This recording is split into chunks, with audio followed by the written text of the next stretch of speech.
and gentlemen, welcome to Rebels in Flux. My name's Chris Netto, and today I have a very special show planned for you all.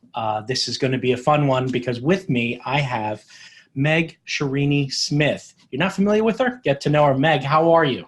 Hey, Chris, I'm really good. Thanks for having me. You know what's great is that you're truly proving this like remote work job mentality thing. You're sitting in a cafe shop somewhere in an undisclosed location. We'll leave it at that. I would love to tell you where Meg works, but unfortunately I'm not going to. We're going to leave that as a guessing game. If you would like, this lower third right here is going to tell you where you can find Meg on LinkedIn and connect with her and learn some cool things about Meg.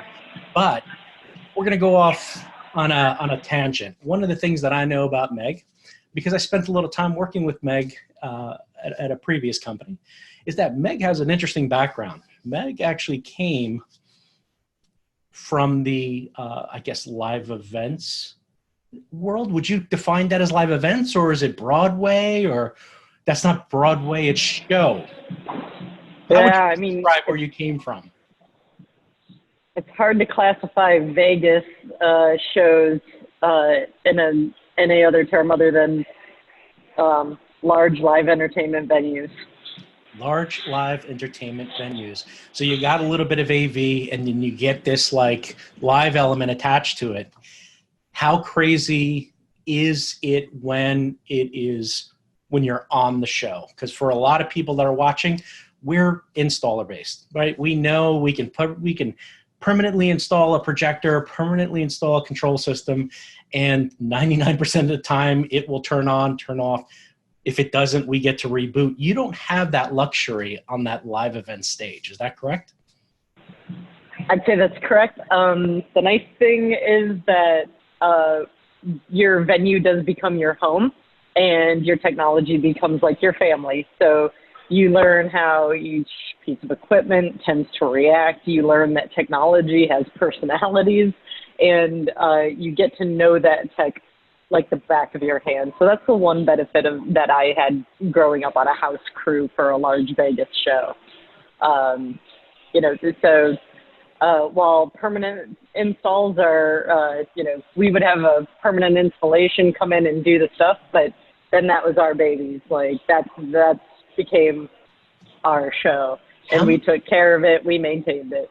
It's kind of like, you're right. Like it's like a baby, kind of like you're grooming the thing, making sure that it's all, properly maintained and doing well.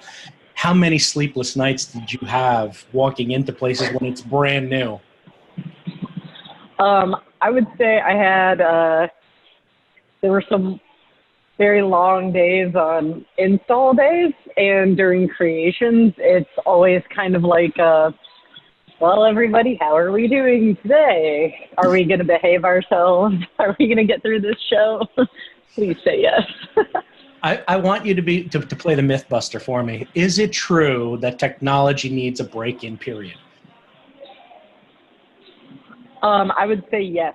And we annually had regular maintenance periods where the shows would shut down for a period or they would take a break from tour. And get the refresh that they need, right? Like if you have a media server on tour, if you've ever opened up something that came off the road after 3 months of tour and air dusted it out, it looks like a mushroom cloud of stuff came out, right? Like, so it gets worn and torn, and you really got to take care of your stuff, especially in live events, because it's always put on the greatest, best event, but with as little money as possible.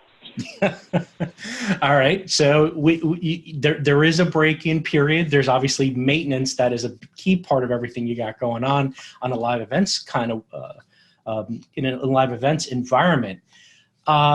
Where does your Superstition fit in? Is there a piece of hardware that you're almost panicky to ever shut down or to ever reboot because you finally got it set to where you want it to go? And I think I'm struck a nerve here. Yeah. It is my biggest fear to turn off hard power kill LED controllers or LED power supplies. That's my superstition. Like it's like PTSD of experiences where we have done that, and that can just lead to some really, interesting things. So I am definitely a superstitious about that. I see. I kind of figured that. I mean, there's when you start, working on the, live without a net mentality, you kind of, if it's, you don't mess with something that's working. You don't try to, what's the word that we use? You don't, let's not bring too, no, that's not the right word. You know what? I'll take your word for it that it's just being superstitious. Let it be. It's fine. Don't mess with it. I'm cool with that. So, Yep. Can you talk about productions that you have worked on, just so that people get an idea of how, how risky it was to shut that equipment down, for example? Yeah. So I did a few shows with Cirque du Soleil back a few years ago. And it was something that we did. We would weekly shut down the LED wall, but we usually came in a half hour early when the weekend ended to make sure that the LED wall was going to come back okay. So that was just how you started learning the personality of it, right? So it's like, okay, we know we're going to do this because we have to, but since we're going to do it, here's how we're going to handle it and roll with the blows. When something did go wrong, then we at least knew several hours before the show and could react like really quickly, get something fixed, or ring the alarm bells like, hey guys, this is not good. So here's what we're going to have to, work around if something does not come back online. So explain to the people that are listening what your crew looked like. You were in charge of the production, right? Making sure it happened. But there are people that are physically responsible for the technical details. Say that video wall didn't pop back up. There were technicians that pretty much just worked on the repair and fixed that. When you're on the road, I'm assuming you can't wait for the local AV company to come with you. So you had your own in-house technicians, I'm assuming. That was me. Yeah. I believe it. And to add to this story for the people that are watching, when I worked with Meg, I watched Meg walk into a situation, a very, very rough situation where I had just been with the company about a month or so, and we went into New York City, and Meg flew in from California and was showing an event processor to a very tough client who was ready to challenge us on just about everything that processor could do. How blacks were the black? How do you know? I mean, the questions that were coming out was ridiculous. And the gentleman turned to Meg and said something along the lines of, how can you guarantee the blacks are black, and how can you guarantee the pixel space is the total pixel space? And Meg started here and quickly ramped up. And within 5 minutes, the dude's like, all right, I got nothing. And four other people before her tried answering that same question, but she shut it down. So if Meg is fixing technology, I 100% believe that is possible, because she is somebody who knows her stuff. I can take apart my remote control and almost put it back together. But meanwhile, you have millions and millions of dollars worth of LED equipment you can fix, but the battery, the remote control at home. That's awesome. That's typical. That's typical AV. Please don't look at how I have my TV wired at my house. That's not fair. Oh yeah, please don't look at that. Not fair. So, what has been, now you are an engineer in the AV space. Let's call what that is. That is your title. You're an AV systems engineer at this point in your career. You've been doing this for 10 years. What have been some of the challenges that you have had to face outside of the one that I just showed, where there was a gentleman who just couldn't understand, how you knew everything that needed to be known about an events processor and how pixel space and canvassing work? So what are some of the things that you've been up against? Man, I would say when I came into AV, it was not my first language, right? Like, I was originally studying to be a film editor. I wanted to go, make movies and that. So coming into AV and learning the terminology and learning the system structures and becoming way more technical with with a creative background, it was just it was a little bit more of an uphill battle, but I also really loved tech. So having that disposition really allowed me to grow. Not only that, but I had good teachers, I had good mentors. So when the challenges came, I think one of my first real challenges is when I faced, we were loading a show out and loading a new show in, and it was my first one. And I had never been in that kind of environment where you'll run a humongous cable snake of Sockopex. You're running so much power and it's so heavy and you need scissor lifts and lots of people to do it.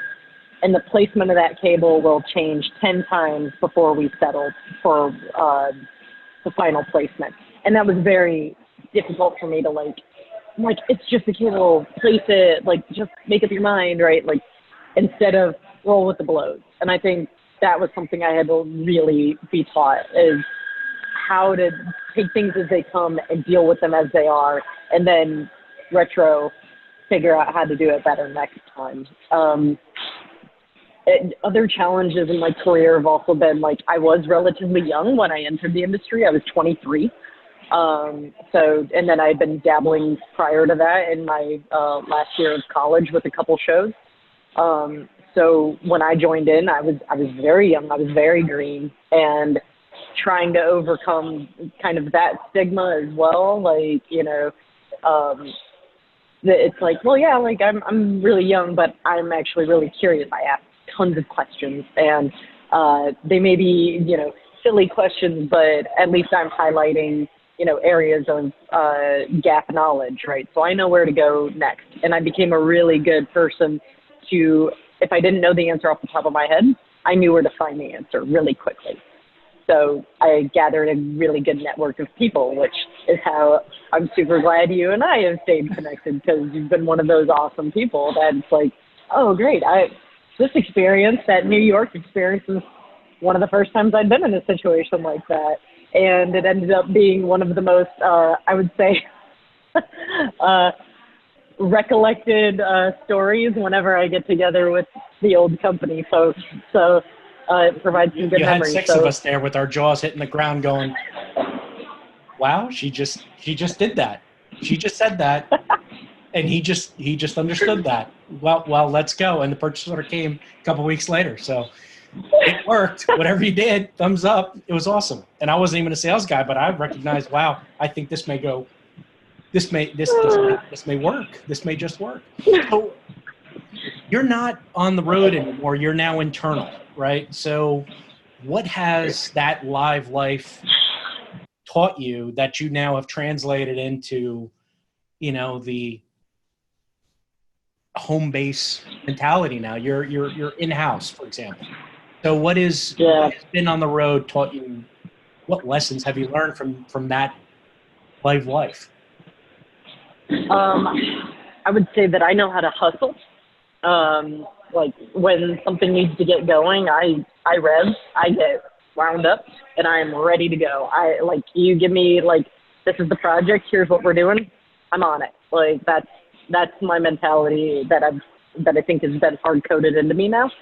And then from the road, you learn coming into more of a corporate setting from a live entertainment. I always know that at the heart of everything I do, the mission is the show, right?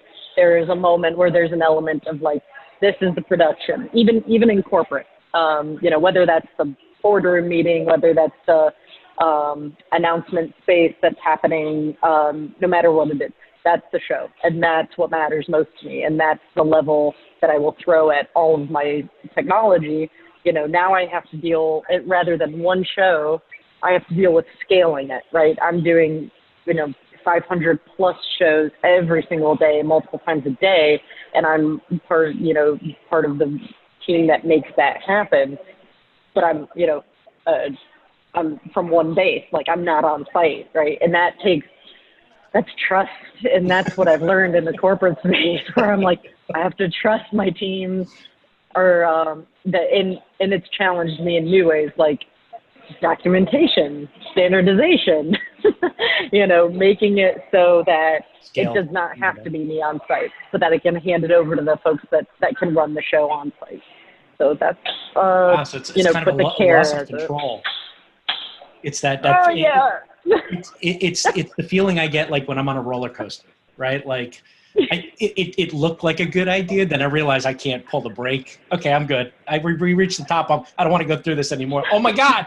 And then I'm going down. Yeah, letting go is a tough part. And I completely 100% agree with you.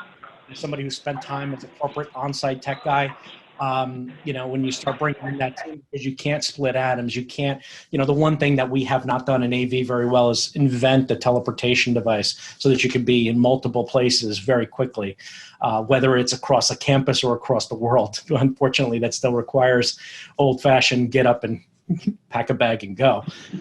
So yeah, that's very interesting. So have you sacrificed anything coming into the corporate space? Have you sacrificed a creative edge to it? Because now corporate is not seen as super hyper creative anymore. It's like you just went down the road of documentation, standardization. That is about as vanilla and about as recipe as I'm going to get, right? You lost a little bit of creative edge. Is that possible?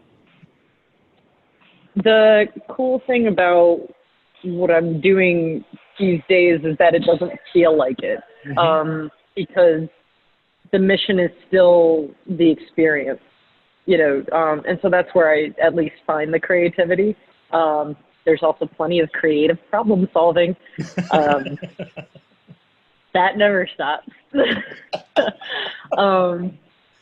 I will say that documentation and standardization has definitely, it's something that has to be done. And coming from, and the reason I know how important it is and why I take such strides to do it well is because I was a technician. I know what it's like sitting there without a manual and being asked to control or program something. And I've done that with beta products in the field on live shows. And you want to talk fear, that was the biggest fear, was that experience. But it's not necessarily that I feel like I've sacrificed anything coming out of live performance. Rather, I was looking for how do I take the good things out of live performance and bring some of that to the corporate entertainment space, right? Because corporate is turning into, there's corporate events now. Like, you look at the big companies throwing their annual, big shows, and they are just as big, if not bigger, than some of the venues and shows that I'd worked on previously in Vegas. Yeah, there's a production. So there's, and it's getting better every year. And the more these companies invest, then the better it is for our industry, for sure. There's and the more that, there's definitely a wow factor. There is. Absolutely, because you have to captivate not only your audience of participants, which happen to be your employee staff, right? But you have to also engage if that goes like live streaming, right? Everything's getting live streamed, even corporate events that were strictly for the for the company. Now those are being live streamed out to the public. And so it's like, okay, now you're not just speaking to your peers or to your employees. You are speaking to the world, and the CEO is the new rock star these days. So those guys have to have enough of a wow factor to be able to compete for attention. And it's funny because that's really what it comes down to. It doesn't matter either for the people that may be listening to this. It doesn't matter if you're a technology company or if you're a pharmaceutical company. The CEO of that company expects to walk out, camera tracking, lighting, proper lighting, backlighting, microphones that are not visible. Where before it was a handheld microphone and a wire hanging in the front, that's not cool anymore. There is a there is a wow factor to standing in front of a massive, 150-foot LED screen and talking about your new product, whether it is a pill, whether it is a cell phone, whether it is a piece of software that you're announcing. It doesn't make a difference. Everybody now has gone down that road, and if they're not down that road, I think that they're wanting to go down that road. That's all very interesting. But I have to ask the question, because it's kind of like sitting there. How much involvement do you actually have with the content creators? Are you able to go to them and say, hey, what you're thinking of doing with the content, it's possible using this medium? And what I mean that is, whether it's projection mapping, whether it is LED, are you making the recommendations for the technology to make the vision happen? Because one of the things that AV people need to understand is that we are the enablers to a lot of great ideas. Technology is our kind of thing, and we need to explain what we can do with these wonderful things that we have created and invented. Are you that person now with the seat at the table that gets to talk to these content creators and say, you know what, we can make a hologram happen? You want a ghost on screen? We can kind of make that happen, and it's going to require XYZ to do that. Go ahead. Sometimes we do get to be involved with, depending on what the project is and depending on if they pull us in early enough, right? Like that's always the trick of when do you engage? When do you engage the technological folks that can tell you? Because the nice thing is, and what I try to tell people is that, when I ask them, what do you think AV is? Right. And they're like, okay, audio visual. I'm like, great. You could, nice. But what do you think its purpose is? And they kind of get stuck. And I was like, audiovisual's purpose is to simply communicate an idea effectively through technological mediums. It's communication of an idea. So I don't personally have any desire to influence like what idea you want to send. I really, I don't care. What I care about is, how do you want that signal to get past here, and how far is your distance, and what kind of resolution are you going to push, and do you want to go what kind of image quality do you want? Do you want projection? Do you want LED? What is it that you want to see on that's tangible, right? And then I can give them, I'm like, well, if you're going to do this, I would highly recommend using projection or rear projection. Here's how I would do that, and try to use technology to lift their idea further, right? Like, I don't want to, we're never involved with what the idea is, and nor do I want to be. I just want to say, like, if that's your idea, I want to be able to show that in the best way possible and to communicate your idea effectively through technology.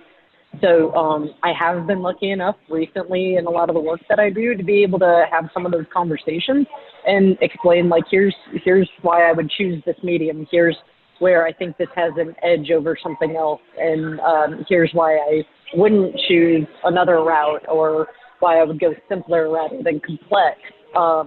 And it all comes down to supportability for me. That's, so that's what I always try to make sure of. But it has been nice because the collaborative effort of trying to bring the whole vision together, that's really important. And I've seen that really grow in my current experience. So it's been interesting to see that.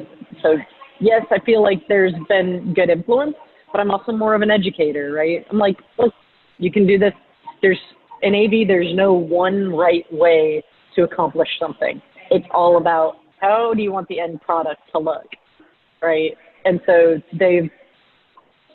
a lot of people have really listened to that, I feel like, and the point seems to be like, it's finally kind of like people are starting to talk with the content companies, like, when we're doing 6K, or like for what they're doing at the Olympics coming up, they were contacting the content companies 4 years ago saying, hey, we're going to do, 16K.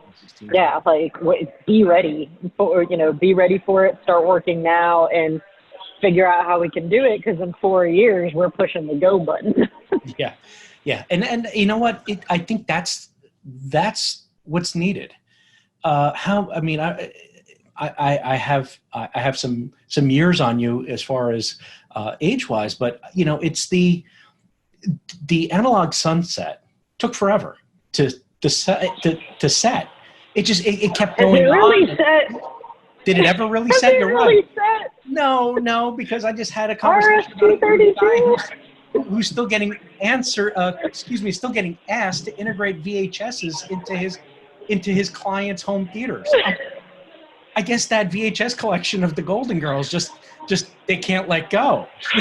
I don't know. I have no idea. But you brought up a good point, but I question what you're saying regarding if you got that seat or not and where the content is. You've been grinding way too long in your career doing what you're doing that I don't believe that you haven't earned that seat because of your grind. You've been at this company now for a little over, a year and a half, 2 years now? And you've probably done enough that they've put a little bit of trust into your technical ability at this point that it's valid. I think a lot of the problem on the corporate side is that there may be a trust issue. Obviously, you're not getting into the content because there's still that privacy and NDA and stuff like that. I know from the especially in the pharmaceutical industry, I wasn't being told of anything. I got about as much. The information I got is that, in 3 weeks, we're doing an event on a Tuesday and it's going to be in this auditorium. That was it. So make travel plans. That's pretty much what I got out of corporate world. But, where I was there for 4 or 5 years, after a couple of years, they started realizing that, maybe we should let Chris in on a little bit of information about what we're doing, because if it required us to go out and get additional lighting, because we didn't deal with, in-house equipment that was permanently installed for 90% of what they were looking to do. Every time that it came to like a big conversation piece that they wanted the message to go out, it required lights and smoke and mirrors and stuff that I did not have. I had a projector, I had a screen, I had a couple microphones. I can get away with the daily, right? But it was those special events that made it a little difficult. Has your involvement over the past 2 years, have you seen that you and your team have made an impact when it comes to talking the technology and resting them, making them a little easier in knowing that, Meg and her team are going to be able to, they're going to identify what is the best way for us to show what we're looking to show? 100%. That is the nice part, is that we are, we are looked to be able to help our internal partners to do the best event that they can. And, to go back to your point about how, when the grind and trying to make sure that I'm proving that I know what I know and that I've done this for a while now. So, I have some ideas about it. I'll never claim that I have the greatest, best solution for you. I just think it's better to come at someone and say, look, here's what I can give you with these tools, and if you want to go bigger than that, we can, right? But, here's what we would need to do, and lay the path and let the end user or the consumer or the producer really make the decision with a well-informed opinion, right? I don't want to, I'm not going to tell them what to do. I don't care. I will use whatever technology that they want to use in terms of display. And, my favorite thing is end displays, projection, or, in the content programming. So I'm just look, I just love working with it. Let me work with it. I'm happy. So here's what you can do with all these different pieces. Now I will do my best to educate you along the way and build a partnership with you, so that as we go along, that you have that to rely on, that maybe something didn't work, right? And you'd be like, well, Meg, we're never doing that again. And I'll be like, yep, totally hear you on that. Let's try it a new way, and let's try it a better way. And I think one of the best instances of that was actually a show I worked with our good buddy Mark during one of the demos of one of the demo shows that we happened to be working on together, where someone came along from the other company that was just like, man, this is not a good demo. This content is terrible. It's doing this, and I looked at him and I was like, well, that's what happened when you put 720 on a 4K display. Like, to me, right, I'm like, what did you expect? Like, what were you expecting this week? So, and I took that moment, which never did previously, and I was like, look here, if you want to put on the best demo, even in a small demo venue, here's what you need to do to show the best quality and the best side of these products if you want to sell them right. Because that's what I cared about. It was like, show it in its best quality, because I've worked with amazing products over the years from multiple different manufacturers, and I loved using them even when they were, even in ways they were not intended to be used. Yeah. And showing the versatility and how creative you could get with the technology. So, even though in what I'm currently doing, it is nice to be able to have the ability to build that relationship, even out in the field. If I was ever to return back to end user days, which, I loved doing, that would still be the relationship I would seek in a manufacturer, right? It's like, hey, I'm using your product, but I've got this situation and I think your product will be used for it, but here's how I'm thinking about using it. And working with the manufacturer, working with the sales support, working with the, post-support technician, and working together to showcase what that product can really do. That's when you build a solid relationship with your end user. That's how you get company loyalty. To me, that's how I was, that's how I was brought in. Dude, that's some awesome advice.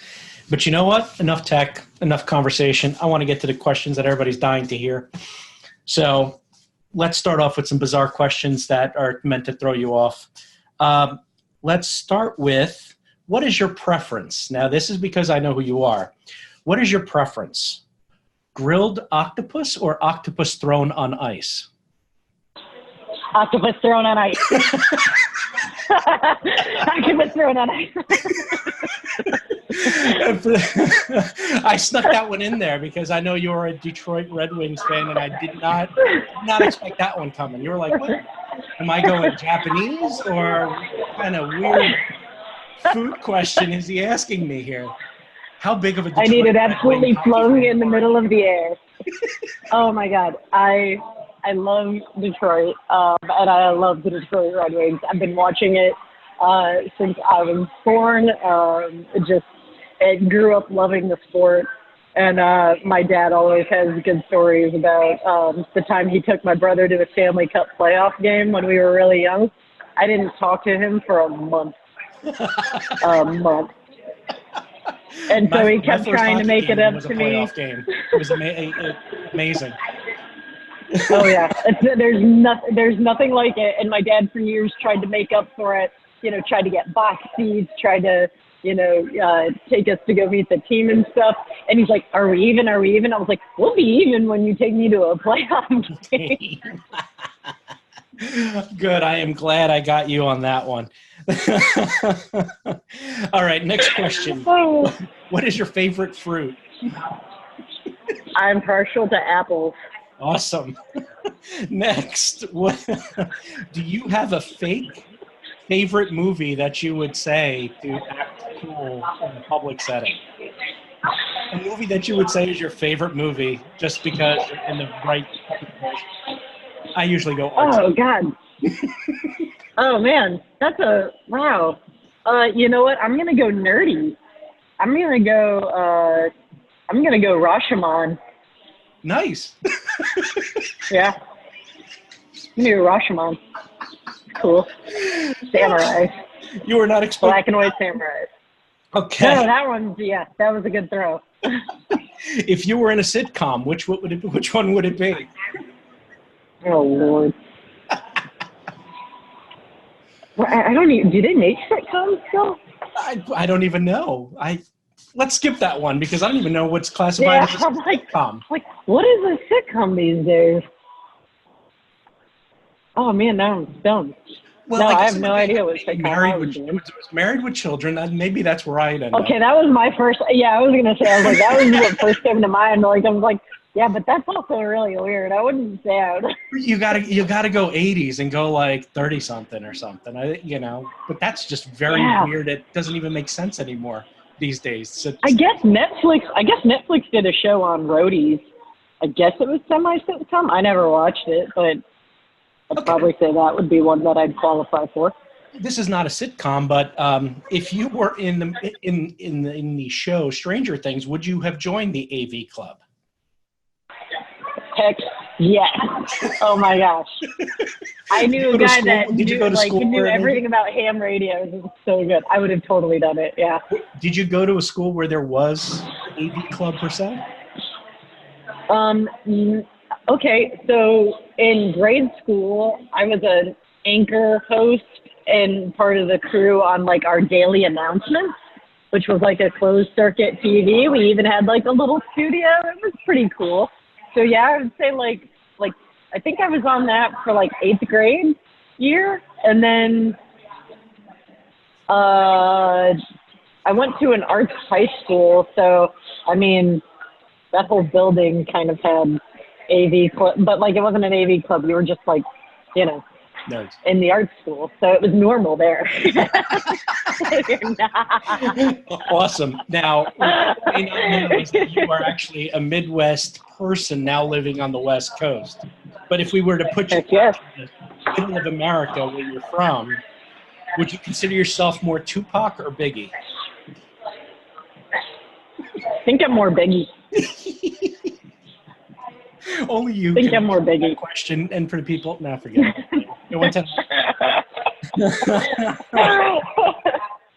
All right, here's a good one. If you had an extra hour in the day, what would you use it for? Hanging out with my husband and my cat. And there goes my other question. Are you a cat or dog person? But you're definitely a cat person. Because of my husband, yes. Get out, really? So your husband influences your choice of pets? Oh yeah, he came with a cat. There was no separating them. How do you know the cat didn't come with him? That's fair. That's fair. He saved our cat, Leo. Very interesting. Very interesting. All right. Do you see yourself more as a listener or a talker? That's a trick question.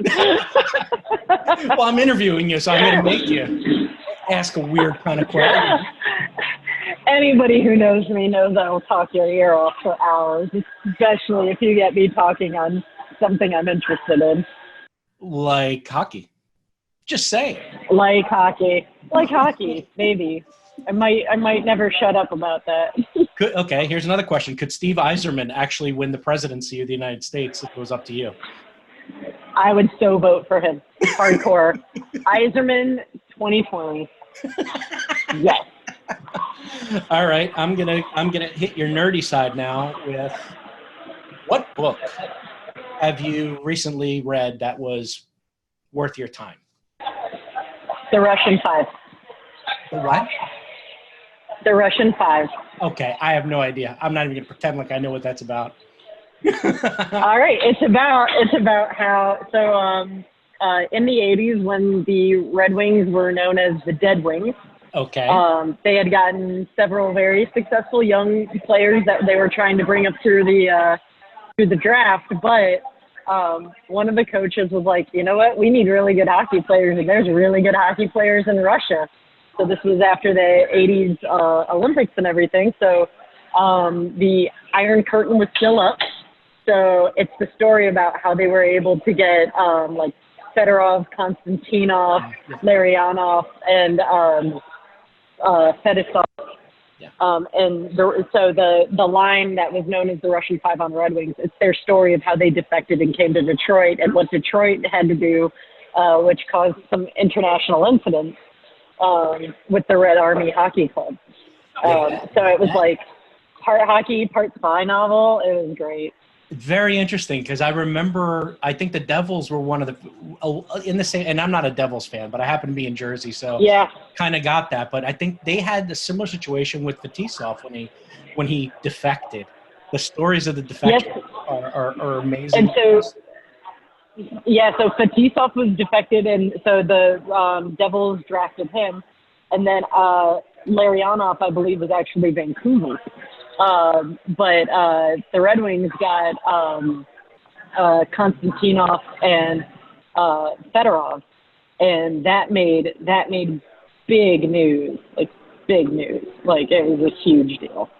So I didn't even know that they wrote a book about that. Well, thank you. Now I'm going to go check that out. Oh, yeah.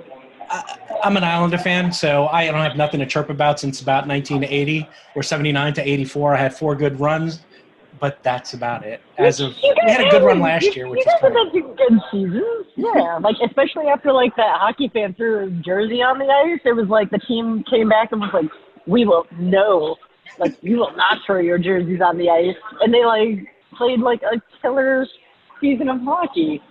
I thought it was great. Good comeback story. So to take it back to tech, how jazzed are you when they do the projection on the ice? Yeah, man, I love it. I loved it. Oh, my gosh. I got to go to the Little Caesars Arena during its inaugural season, and I was just sitting there, and my husband's next to me, and he's like, is this your favorite part of the show? I was like, I am so torn right now between my love of hockey and my love of projection mapping, and they're combined in one place. Like, can I come work here? I just want to be here for the first 15 minutes of the game before it starts. Do I have to pay for a ticket? Just sneak in with a jacket, a Little Caesars jacket. I know, man. I need to make some connections with some union guys back home. That is so funny. Some people sneak in to watch the game. You're just there for the pre-show. Oh, yeah, man. That's how I would feel if I was going to a San Jose game. I'm just here for the pre-show, guys. You know, it's funny because Infocom was in Vegas a couple years ago during that whole Vegas Knights run, and their opening, their thing was kind of cool. Theirs was awesome. Theirs was a great. I mean that you have the benefit of being in Vegas, being surrounded by companies who know how to put on a good show. Yeah. And then you have like this brand new, amazing team that just broke every record that was, for a new team to break. So you could not have asked for a better first season for that team and a better thing for that town for that to happen. Other than the fact that they lost to Washington. Sorry. I know a lot of people on the Washington Capitol side that were very happy that time, and I know people that actually went to the game and the next day came limping into Infocom sorely because they were out partying. So, Meg, oh yeah, I was there that night. Speaking of, my last question before I let you go, for you as a person who's involved in tech, this is not going to be a weird question, just a closing it. You were not able to go to Infocom this year, and for those that don't know and that may be watching, you were also one of the SCN's The Nine. So congratulations for earning that one. But Thank you. Not going to a trade show. How do you stay current with what's going on, considering you work for a high-end corporate client who wants to stay cutting edge? How do you stay in the know with the technology? Well, so thanks to you, I definitely at least keep a beat on what other people are doing in the industry through AV and the AM. Constantly being able to talk with people and shoot, just have a nerd out on Sunday mornings is great because it's especially because there's a lot of integrators on that chat, and the one part of the industry I've never touched is I've never been an integrator. So it's great to hear that aspect and that perspective from the industry that way. In terms of technology, well, the good thing is my job is being current and staying current on technology. So that means I'm afforded time to take trainings, go do discovery, and be able to go view tech demo days. And with missing a trade show like Infocom, the nice thing is I know I'm going to see it next year. And I know that Integrated Systems Europe is every year. So I know that I've got good bases covered. I also hit NAB every year. And so keeping a good communication line open with the community is also awesome. There's folks from, you know, that we may not even purchase any of their products, but because they're good people and they know what we're looking for, they're always going to let us know what's up. Like, they're like, hey, we've got something new, come check it out. And I'm like, this is awesome. Like, we should at least go look at it, because especially as technology is shifting and moving so quickly these days, like it's moving at a pace that maybe I haven't recognized before, because I've never sat up this high, like in the procurement chain. Yeah. But then I'm just like, oh my God, man, when I started, like 10 millimeter LED was like the indoor amazingness, right? And now it's like, oh my God, you're not sub 2 mil. Like, what are you doing? Like, I don't know. So, you know, I reading a lot. I still read like Rave magazine, AV magazine. I still, you know, go to those sites. Commercial integrator is something that I just started picking up. Like, don't know that industry that well, so it's good to know that there's a resource to go see the perspective out of it. Mm-hmm. And then I find LinkedIn is pretty useful these days as well. Wired magazine is also great. They occasionally showcase some really cool tech-related darn stuff. So, you know, the nice thing is that's actually part of my job now. So that's what I love about it. It's constant learning. Oh, I'm with you on that. You can never stop learning, whether it's picking up new tools for your own personal development or picking up new tech. I mean, I'm with you. There's times where, you know, something I don't know about pops up on a random, like a Wired or a Mashable, and I'm like, all right, who's doing projector mapping now, and who just did that, right? And then I can go through my channels and find out, oh, I know the company that got involved with this, you know, XYZ projector mapping of the moon rocket launch and who did it. And if I dig deep enough, I can find out who the manufacturer was. I can find out who the integrator was that did it, who the rental and staging company was. It's a whole new level. Yeah. So, you know, unfortunately, the big magazines, the CNETs and Mashables and Wireds won't go into the nitty-gritty details that me and you would definitely nerd out and want to know. But, you know, the beauty of the internet, obviously, is that we can, with a little help from our friends, we can find out who it is and what they did and how they did it.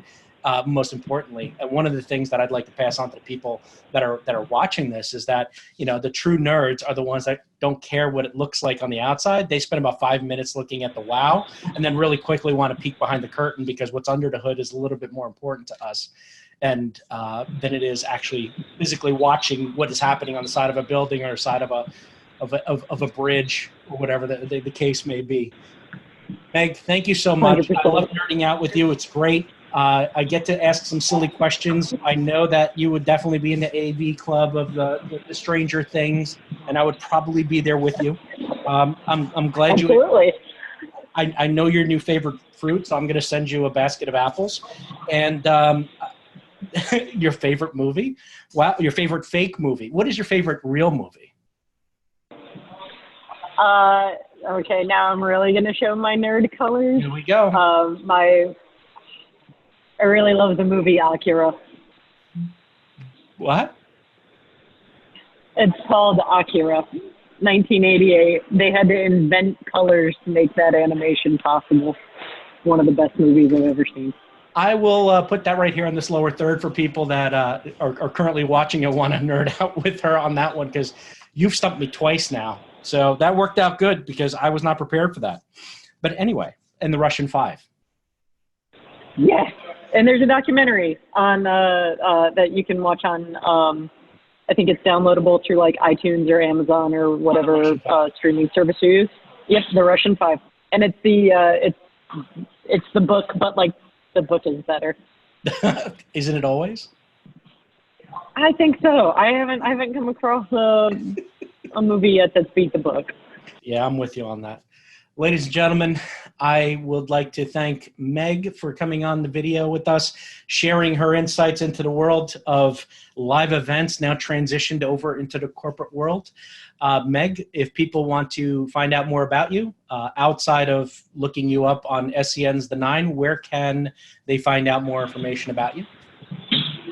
best place to find me is on LinkedIn, or I'm Meg Ex Machina on Twitter, and all opinions are my own. I am representative of no one but me. That is correct. And she does chirp on Sundays if she happens to have a cup of coffee and is ready to go, and I ask a silly enough question, she may just jump in there, maybe a little later in the day. So you will be able to chat with Meg. Thank you, Meg, for coming on. I appreciate it. Not only are you a good friend, but you're also a very interesting person and somebody who has shown that in this industry, it doesn't matter where your background is. You can take whatever path it is you need to take to get to where you're going.